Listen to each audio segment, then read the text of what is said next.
Hello everyone, and welcome to today's webinar on skimming. My name is Linda Toth. I'm Director of Standards for Conexxus, and I am your moderator and host today. As far as an agenda, sorry, I need to advance the screen here. There we go. Nothing like some technical difficulties. So this is our agenda for today. I'm going to go over a few housekeeping rules. I'm going to introduce our presenters. I'm going to tell you a little bit about Conexxus. We'll get to the main presentation, and then we'll leave plenty of time for Q&A. So as far as housekeeping, the webinar is being recorded, and it'll be made available to you in approximately 15 days. We do all of our webinars on YouTube, and the URL is shown on the screen. You can also get to those from our website, which is conexxus.org. If you go to the resource section, you'll see a link for webinars. The slide deck will be provided at the end of today's presentation, about an hour after we end. You will get a survey link. It's very short, a couple of quick questions, and at the very end of the survey, you'll be provided with a link to get the deck. All of you are in listen-only mode, and if you want to ask a question, there is the user interface on your control panel to ask questions.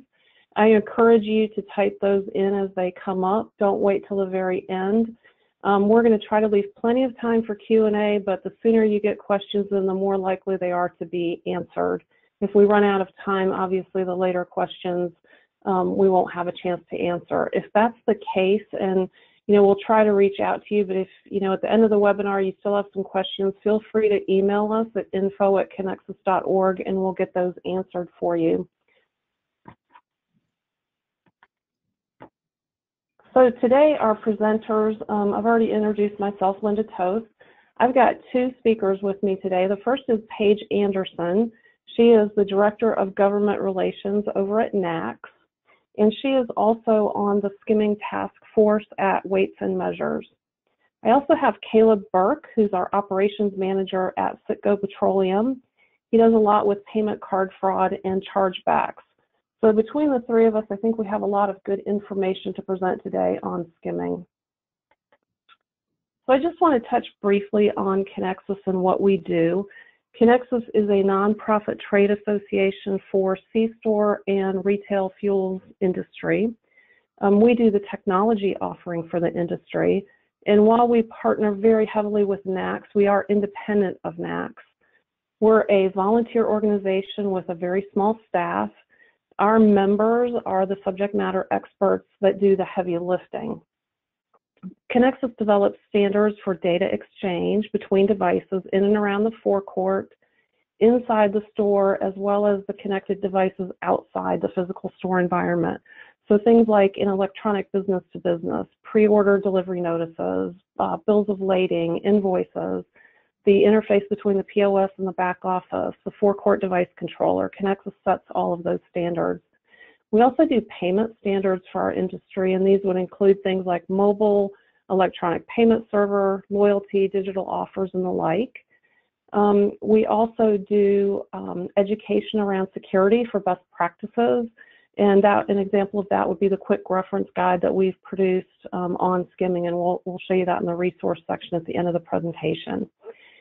We do knowledge connections and advocacy. We educate through things like these monthly webinars, white papers, reference guides. We also provide a neutral forum where retailers and vendors can network and come together to create solutions that are beneficial to our industry. And we also advocate with outside organizations, and we do this to steer things that are happening to be what's good for the industry. So we want to take into account any of the concepts or standards that are being discussed elsewhere that we can incorporate into things that we're doing for the industry. We also want to make sure that regulators know our business realities. If another organization is setting policies or standards, we want to be at the table to make sure that they don't negatively impact our ability to do business. So that kind of connects us in a nutshell.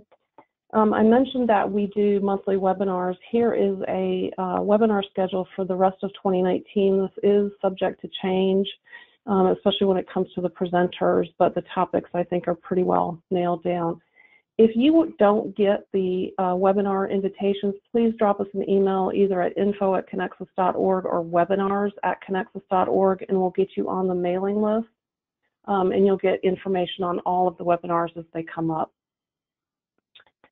So the next show is just a couple of months away. If you haven't registered yet, I encourage you to do so. Registration has been open for a couple of weeks. This is a great opportunity to visit with your vendors. It's also a great opportunity to come visit with Conexxus and our members. You can find us in booth 3755, and here you will see some of the latest technology for retail, as well as get an opportunity to ask questions, get additional information about technical issues you're facing. We partner with NACS to bring you some of the education sessions at the show, so be sure to check out the ed sessions. And I think they've just started loading those onto the NACS website, so be sure to look for those. I also want to give a shout out to our 2019 annual Diamond sponsors. Without these folks, we wouldn't be able to do some of the work that we do, so we're very appreciative of these vendors. So to get us started, Caleb, why don't you kick us off and tell us what is skimming? Thank you, Linda. So what is skimming? Essentially, to the layman, skimming is the unauthorized collection of cardholder data, such as your account number, your PIN, your billing zip code, etc., during the payment process. So skimming happens most commonly at our pumps. It can also happen inside at the ATMs and also at inside terminals. Basically, anywhere that cardholder data could be transmitted is an opportunity for someone to install one of these devices. Skimming is kind of important to us because it impacts our business on a couple different levels. Not only do you have to pay the cost and fees and fines associated with the card brands and processors, but it also can cause you lost sales. With social media, customers talk so much about negative experiences, they don't always relay the positive, but negative is definitely blasted out there. There are several apps and several blogs that are dedicated solely to identifying locations that have not even confirmed skimmers, but just someone went in and they think maybe there was a skimmer. They can pinpoint that location. The next person sees that. Maybe they're going to drive across the street to your competitor who's not listed as having one of these suspected skimmers. I would encourage you, anytime that a customer reports that they suspect a skimmer at your location, to take that to heart. Don't ignore them. Don't blow them off. Reassure them that you're going to investigate, and keep in the back of your mind how you address the situation is going to be relayed to an audience bigger than just that one customer. Negative word of mouth travels at the speed of light, so we want to make sure that your sites stay off of the news here, and you're not on the nightly 11 o'clock news with a card skimmer at your location. Customers are going to see that, they're going to react negatively, and they're going to go somewhere else.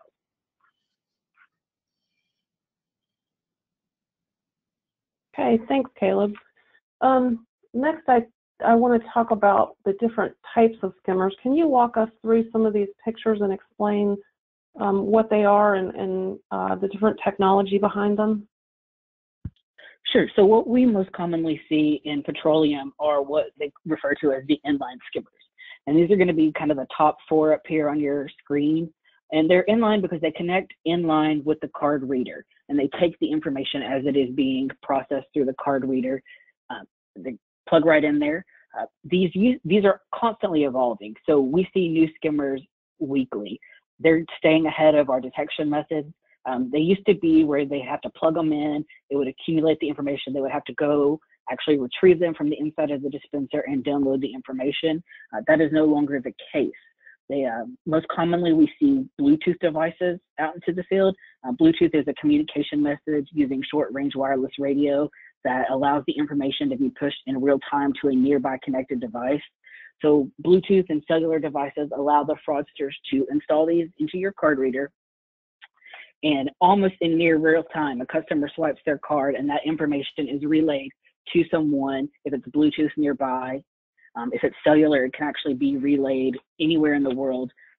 The account number, the PIN, billing zip code, all of that information comes through near real time to the fraudsters. So that's our inline. That's what we most commonly see in the AFD world. Down in the bottom left-hand side of your screen is one of the newer methods. We're referring to those as a shimmer. And what those are kind of shoved deep down into the card reader, way beyond the point of detection. And those are a little bit scarier than our normal skimmers, in my opinion, because those have the ability to, even after you upgrade to EMV, to siphon off the mag stripe data of a chip read transaction. So as of right now, we know that they have ways to get the chip information, but they haven't figured out how to manipulate that and make a counterfeit chip.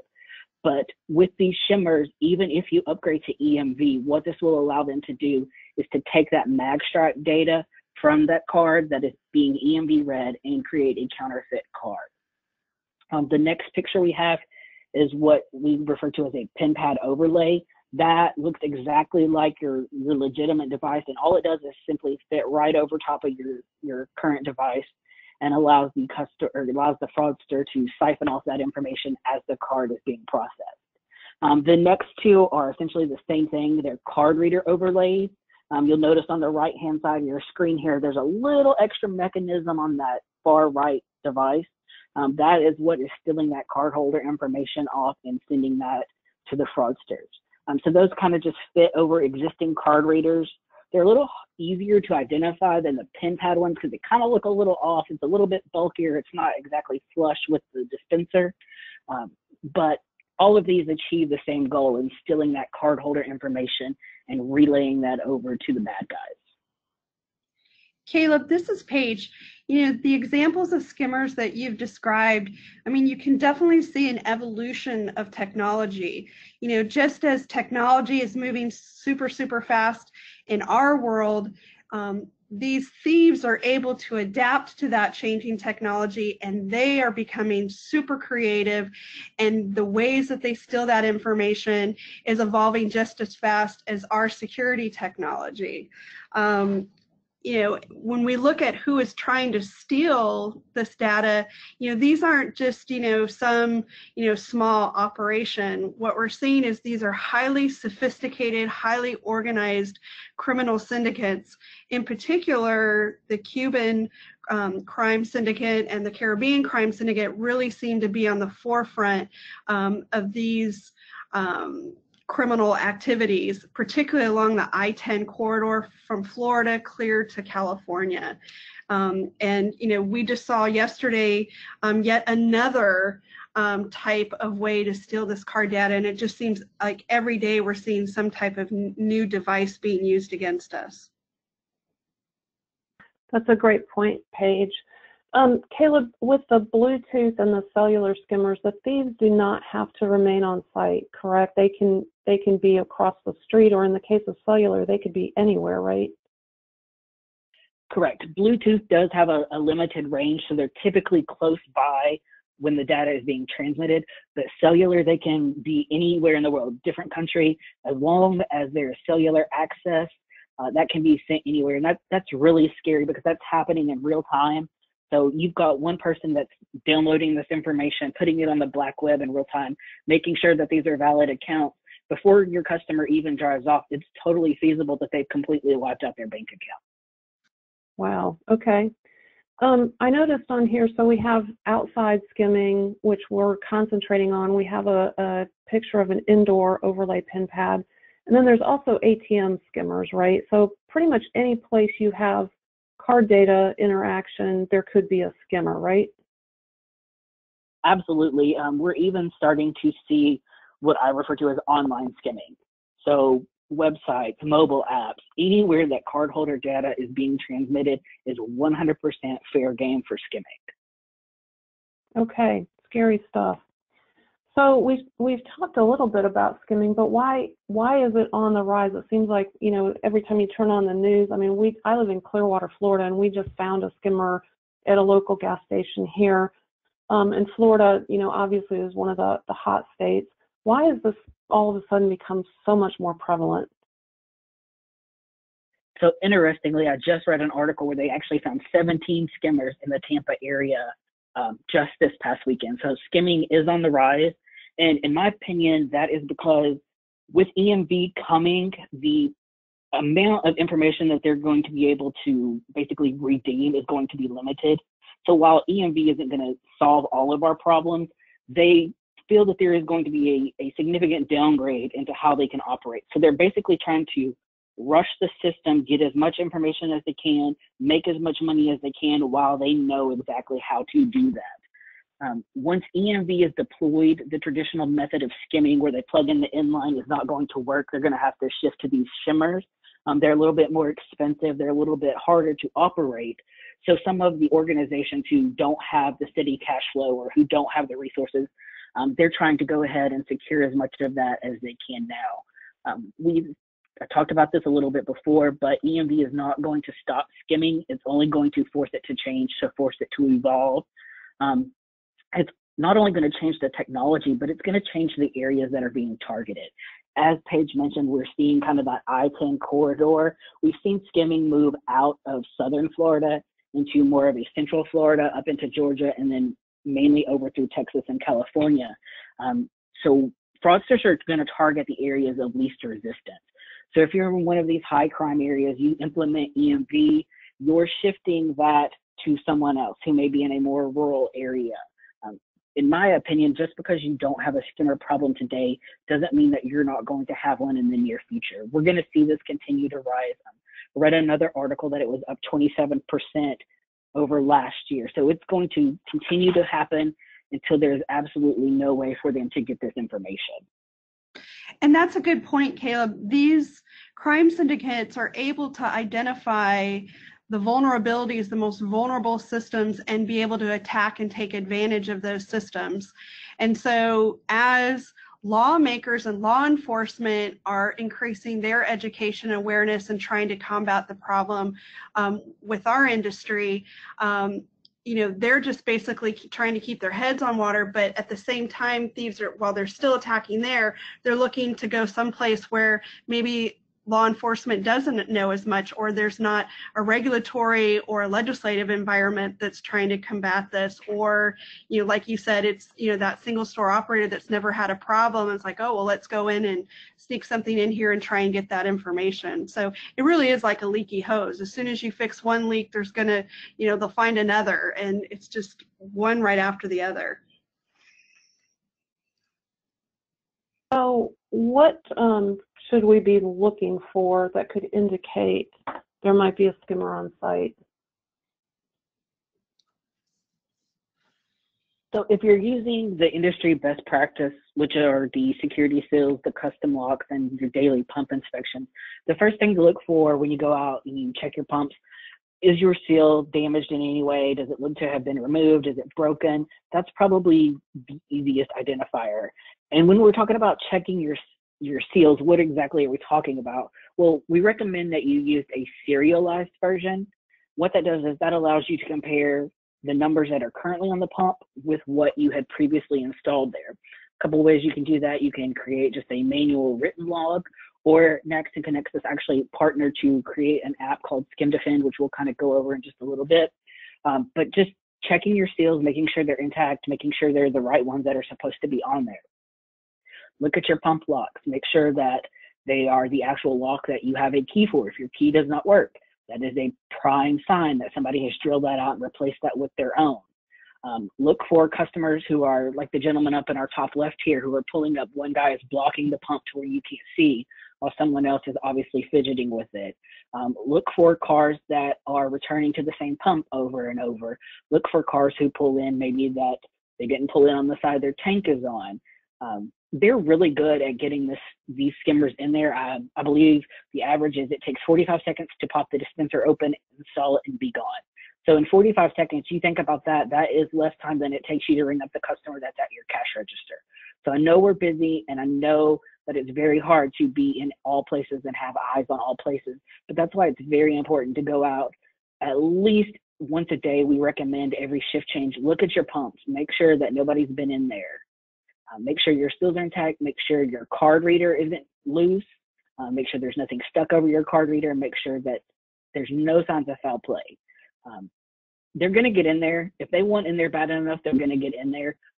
And they don't all operate in the same. So we just need to be vigilant. Anything that you think is suspicious, it's better to go ahead and check it out than to have to come back later and justify why you didn't take that extra precaution.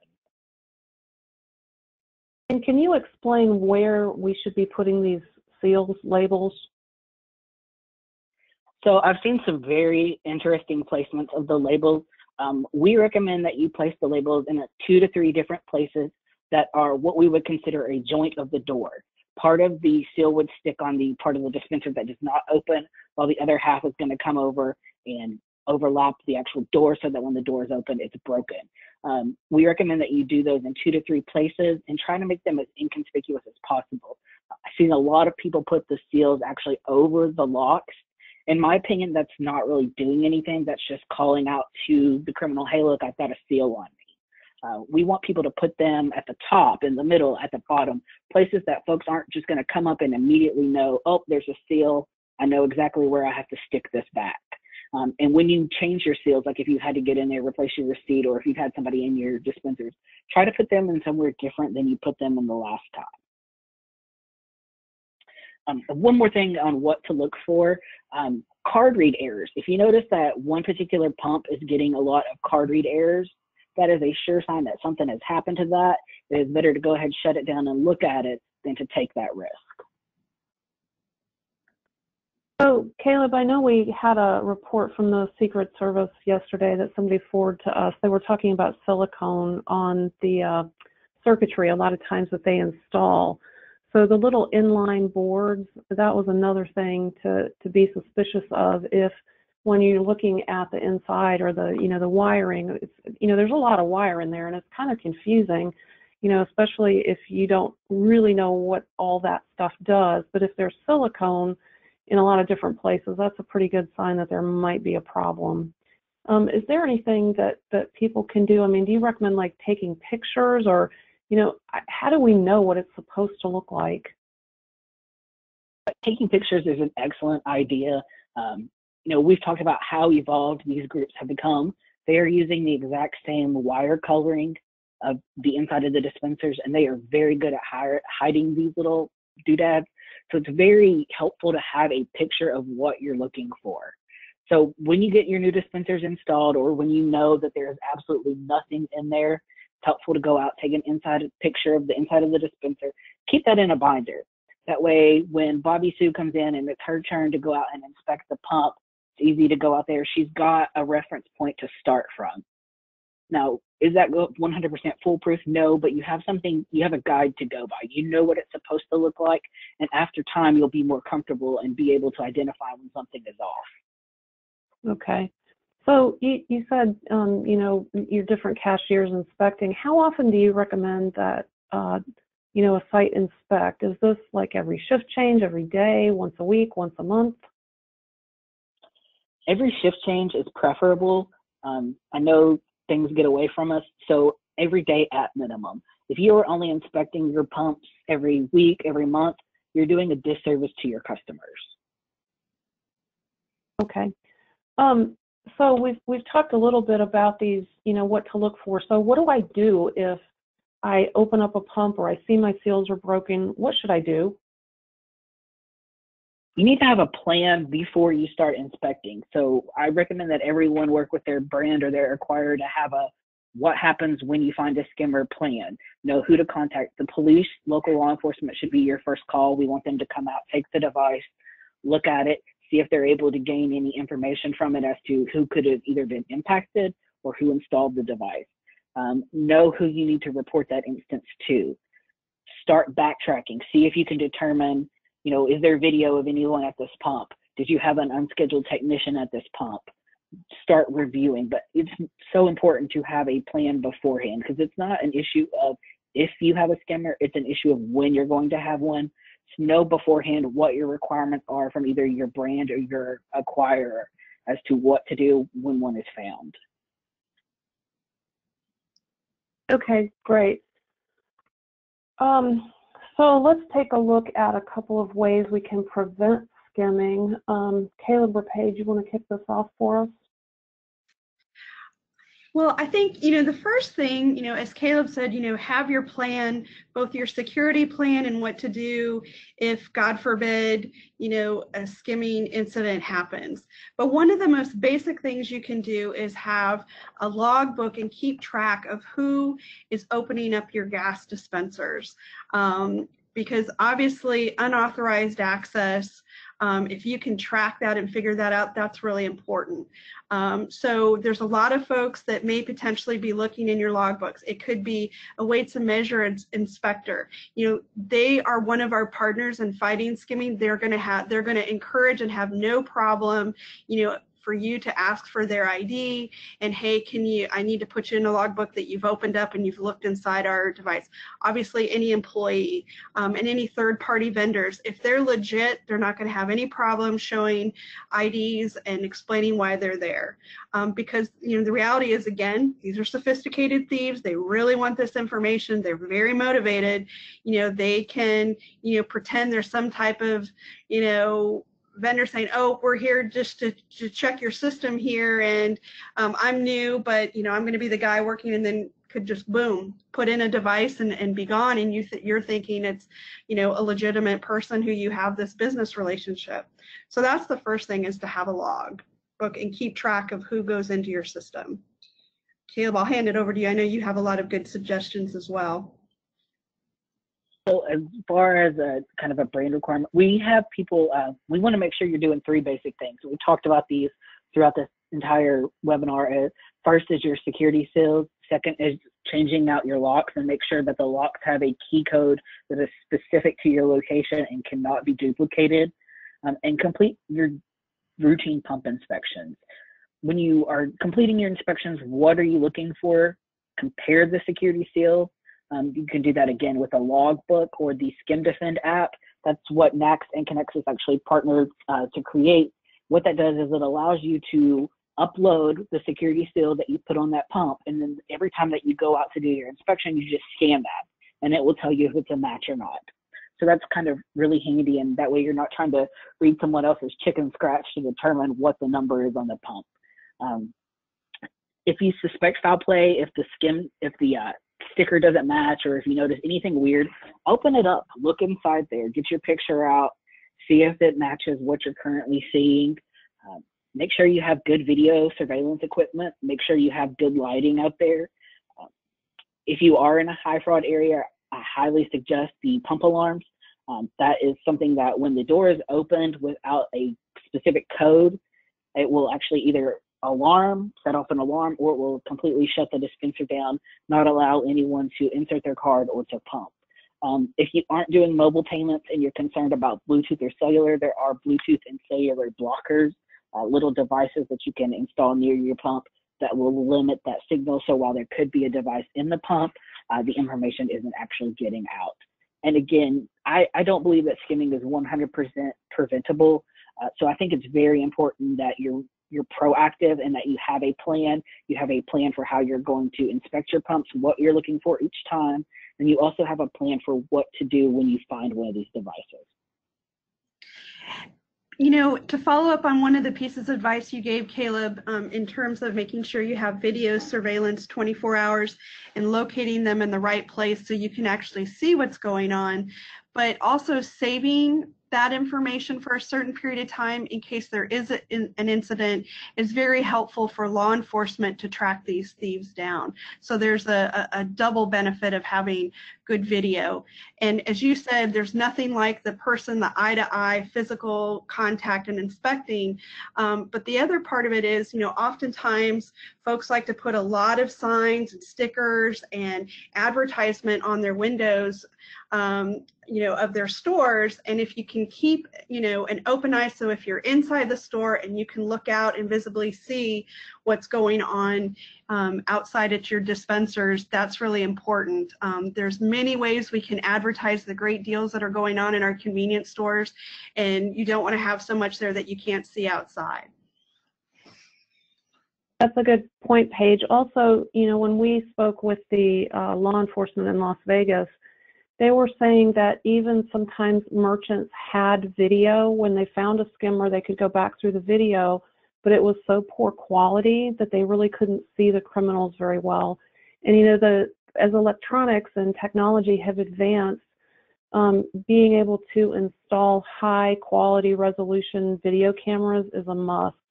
So that's another important point to keep in mind if you're doing video surveillance. Caleb, I wanted to ask you about the picture on the upper right. Is that a Bluetooth finder? Yes, so there are actually a couple of apps that will allow you to detect Bluetooth or abnormal signals. So they're handy if the Bluetooth signal has not been changed. So if it is the default signal that comes on the device, it will find it. However, it's kind of like a Wi-Fi password. If they've gone in there and they've reset that, this app is more than likely not going to find it. This is more aimed towards a consumer base. Customers will use this when pulling at the pump. I use this when I pull up to a pump to see if I can find anything off. If you don't want to download the app, it's actually not available for Apple. It's Android only. You can actually just go into your Bluetooth setting on your phone, and I believe it is HCL5 that will show up as the default password. Anything that starts with HC5 is indicative of a skimming device. Again, they're not 100% reliable, but every little bit helps. Okay, great. So Paige, if you could talk to us a little bit about weights and measures. What role do they play in skimming, and are there any rules or regulations that we should be aware of? Yeah, so the National Conference of Weights and Measures, their primary mission is to make sure that our weighing and measurement devices are accurate, and they want to combat fraud against those devices. So while there's the traditional looking at fuel, do you measure it as volume and mass? Do you look, should ears of corn, should they be measured in terms of quantity or weight? All of those decisions they deal with.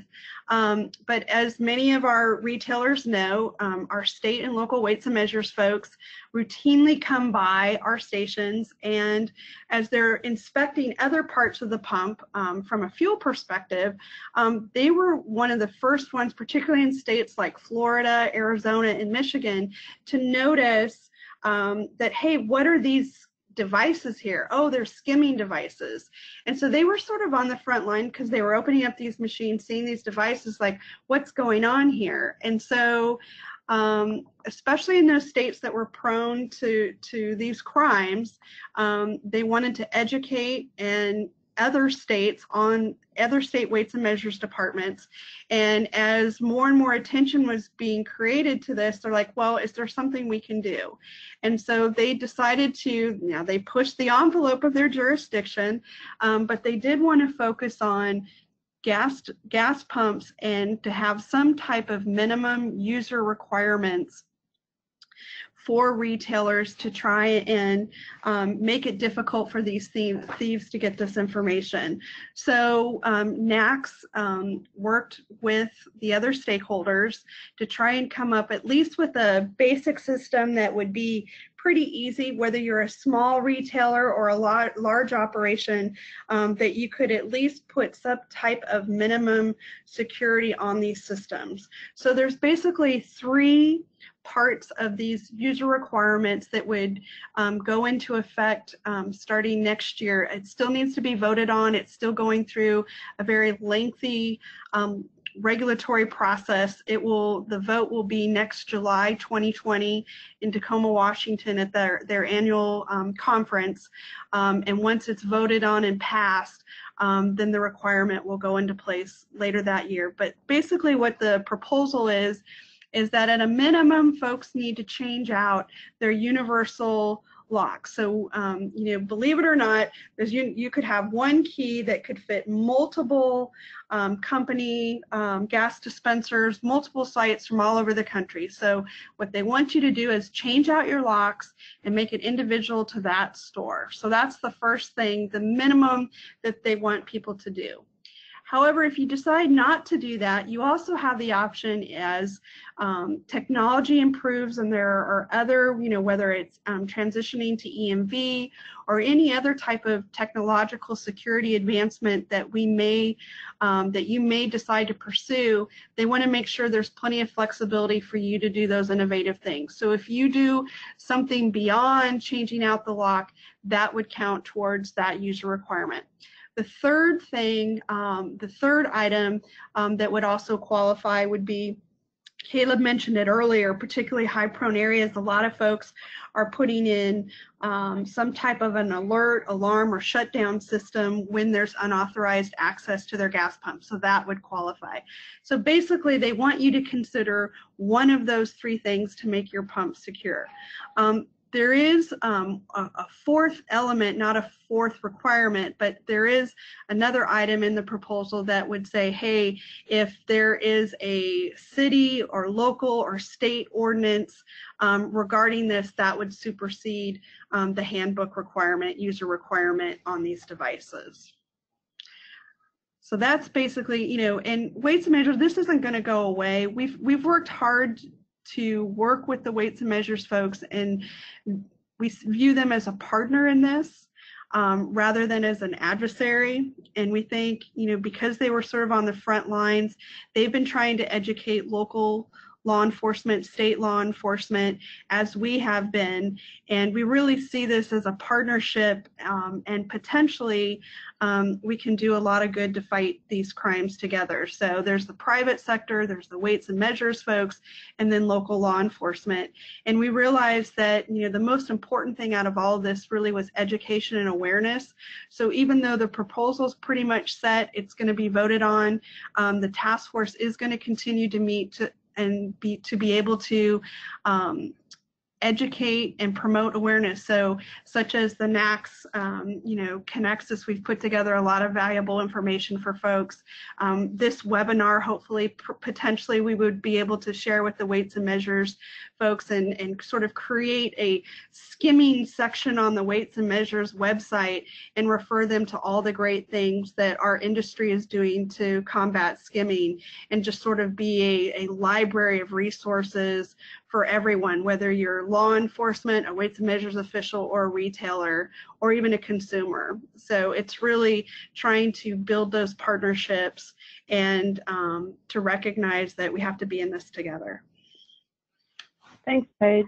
I wanted to clarify one thing. We were talking about the solutions that you can buy that shut down your dispenser during unauthorized access.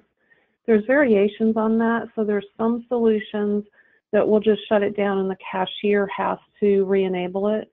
There's other solutions where it will shut it down completely and somebody off-site has to re-enable it. So that will take care of the case where you may have insider fraud. The cashier, that they approach one of your cashiers and offer them some money to look the other way while they're doing something in the dispenser. So there are different levels of that. So that's important to check out when you're considering that kind of solution. Right. And again, the idea was to create a variety of options depending upon, the risk, the cost-benefit analysis that each retailer is going to do and how much they can spend. There's only a limited amount of dollars and resources, and you have to comply with a whole host of things. So we wanted to give a wide range of options depending upon the threat analysis and, quite candidly, people's budgets. Okay, that sounds good. So, Paige, you talked a little bit about regulatory and legislative. I know in my home state of Florida, we were one of the first to make it illegal to own or have in your possession a skimmer. Can you talk a little bit about what local or state authorities are doing and what kind of regulations are coming up? We are really seeing an increase in other states using Florida as a model of making skimming devices illegal and banning skimming devices. And that's been a very good thing because it really has been, that's been the hook to get local law enforcement engaged in this and recognizing that it's not a nuisance, it's an actual crime, it's a theft. And so it's been very valuable from that standpoint to go after these criminals. And so particularly in the Midwest, along major, states that have, major interstate systems, particularly between Mexico and Canada, those states have been quick to adopt similar policies, which has been a very good and positive thing. And so that's predominantly what we're seeing. As Weights and Measures has been working on their proposal, we've been seeing states like Texas that are trying to put some type of user requirements in place in their state laws and their state codes, but also they've been exploring potentially manufacturing requirements to make sure that they offer different services. That's on the positive side. And our state associations have been working really closely with their state legislatures and state weights and measures folks on these potential new laws and regulations. On the flip side, there is a sort of a negative aspect that we've been seeing. In particular, Linda, you had mentioned our meeting with the Las Vegas Police Department. What generated that is there was a group of state legislators in Nevada who were looking to do what we call a scarlet letter law, that as soon as a skimming device is found or happens, that immediately it goes to the local media, and there's a press conference in front of your store of saying, and really pointing the finger when it's our retailers that are the victims of these crimes, just like consumers, but really pointing the finger that it's somehow our fault that we let this happen. And so, as the Las Vegas Police Department pointed out, is those type of laws hamper the important partnership we need to have with law enforcement and really be able to go after these thieves. And so we're hoping that those types of laws will not go into effect and die the death that those bills should do. So there's the good and the bad on the legislative side. You're also seeing a lot of cities going their own way as well. I believe, Linda, I think in Florida, there's a city that has a requirement to change out the locks of gas dispensers, and I think you're going to see more of that as well. Yeah, definitely. Paige, so if somebody's listening on the webinar that wants to get more engaged, either with, to find out what their local municipality is thinking or their state's thinking, is there a way that they can get more engaged in this whole process? Absolutely. There's two ways. The most important thing I think that if I were a retailer that I would do is I would get engaged and get involved with my state association. They are very active in engaging both, because most of the activity is happening at the state and local level. And this is the number one issue. I mean, when we talk with state associations time after time, this is the number one issue that they're spending their time on. So I would definitely engage with your state association. If you need help in determining who that is, you're more than welcome to contact me at panderson@convenience.org, which I know will be on the slides. But also if you go to convenience.org, the NACS website, we also have information that can help people get involved. Okay, great. So speaking of resources and websites, I did want to share with the audience that Conexxus, in conjunction with NACS, has updated the protecting your payment card data at your dispensers. This was originally created, I think, in 2016, and we've updated this with additional information. The look and feel of it's a little different as well.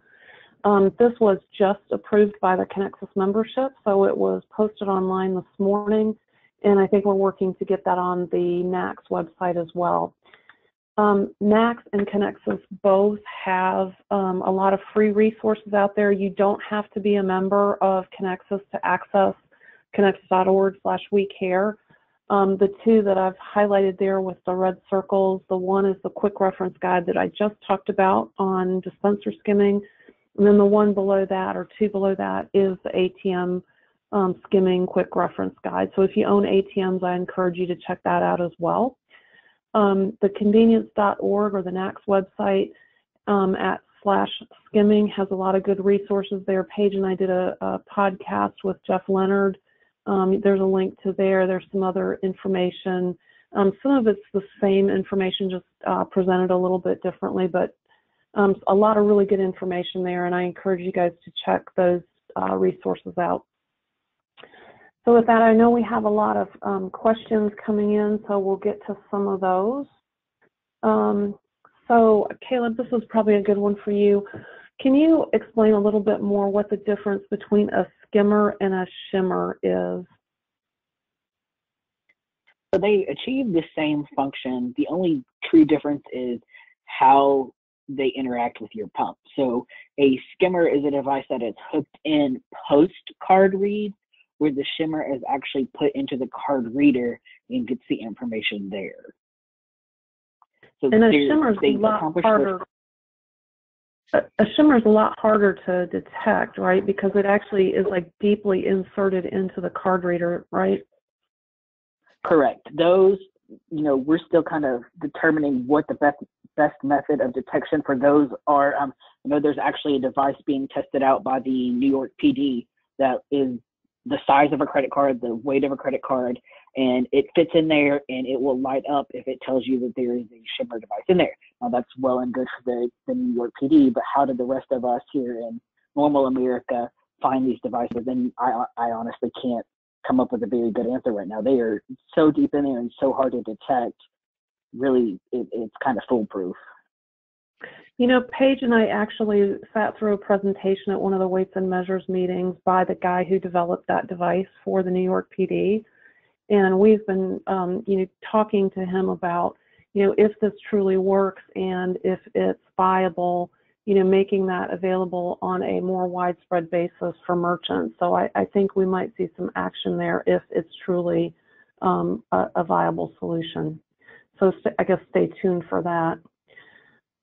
Another question, can a bank track a skimming device to a specific POS? And I assume they mean like site. Any yes, they on can. That's kind of what they refer to as a common point of compromise. So if several people that use the same bank all report fraudulent activity, the bank will review those accounts to see if there's any merchant in there that is a commonality. We get those notifications all the time from our acquirer. Hey, you've been determined as a common point of compromise. Now, does that mean they're taking any action against you? No, they're simply asking you to review your dispensers, to review your inside pin pads, and determine if there could be any foul play. Okay. So this is a question on NFC, and NFC is the contactless readers. It's the credit cards that you can just wave or tap.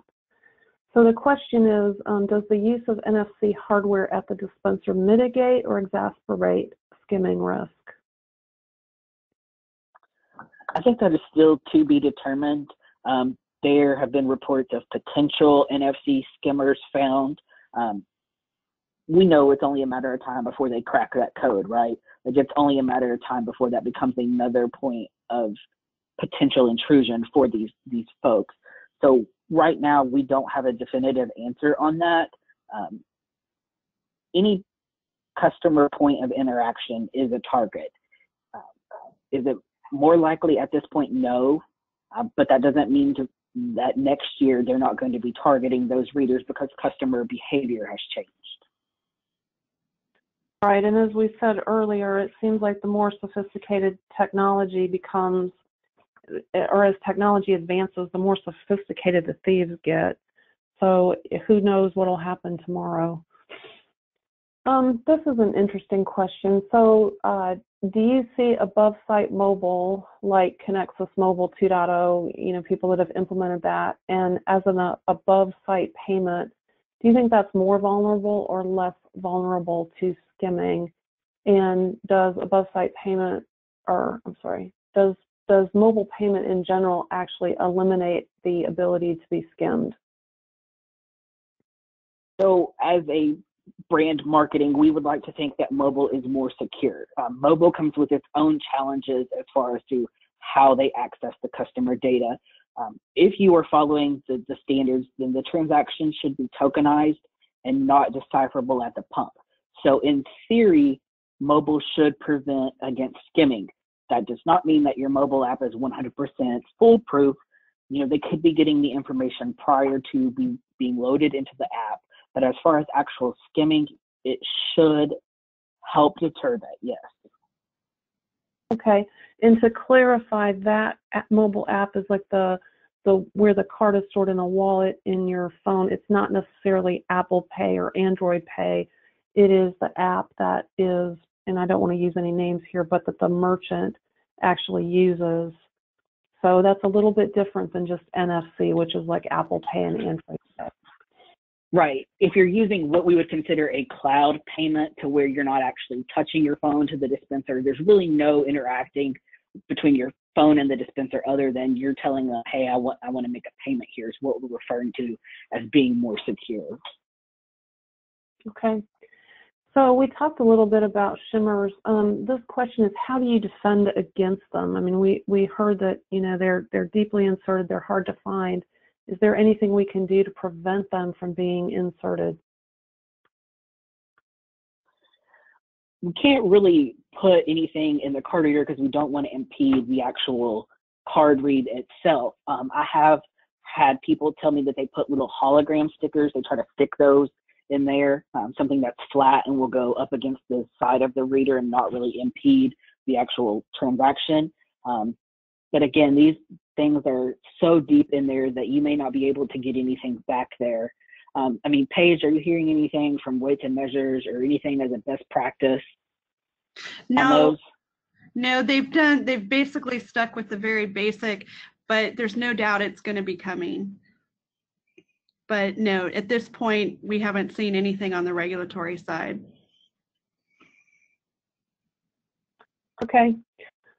This question is from a POS manufacturer, and they want to know what they can do to produce alerts or recognize card reading error rate to indicate potential detection of a skimmer. Are there any pattern examples for POS vendors to reference? I think logging that information and providing like a nightly report, kind of similar to your end of day of transactions, could be helpful. But again, we have to know what we're looking for when it's a false positive.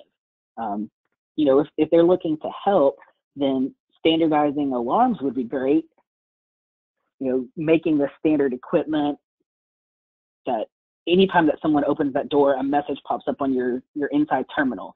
That would be helpful. As far as logging, something possibly like an end of day report that shows how many card read errors you had, how many times your dispenser was opened, what pumps were opened, what pumps had the highest number of card read errors, something along those lines could potentially be helpful. Okay. This question I think we answered, but I'll ask it anyway. Are you aware of any substantiated skimming devices that are actually using cellular in some way? And the answer is definitely yes. We've seen that with, yeah, go ahead. I was just going to say, cellular seems to be the mode of apparatus here in Houston. Over the last couple of weeks, we've seen a shift even away from the Bluetooth into a more cellular use. So that's a little bit scary, because that leads me to believe that it's an even more sophisticated ring that has even more money to put it back into this operation. Okay. This was from a vendor, and they just wanted us to note that some dispensers have latches on, a latch with a padlock that allows the dispenser door not to be opened. So that's something interesting you guys can check out from your vendors. This question is, yeah, so it's about shimmers again, and what's the best way to detect a shimmer. So I think that's we've answered that. Let's see. Are we aware of any skimming devices on contactless readers? I think you answered that, Caleb, right? Yeah, that one's still kind of up in the air. If it's not there today, trust me, it will be coming. Okay. So this is an interesting question from a retailer. So you found a skimmer, and then you contact the police. but then what? Card brands would prefer you let them know just that you found a skimmer, but legal experts on the subject not to say anything unless you have confirmed data or have a credible reason to believe that the data was compromised. What's the best practice? So that's a little bit more legalese than I think we can make a determination on. What I would say is anytime that a skimmer is found, you do not know 100% that you've had a compromise. It could have been that they hooked it up wrong and nothing was captured. So from a brand perspective, I would recommend relying on your local PD, having them to investigate it, check with your brand, check with your acquirer and see if they have any rules and regulations. Notifying the card brands, that's up to you. I'm not going to make that determination or that recommendation. I would advise you to get with your legal group and review your contract with those folks. And I'd also have your legal folks see what type of breach notification rules may be in place.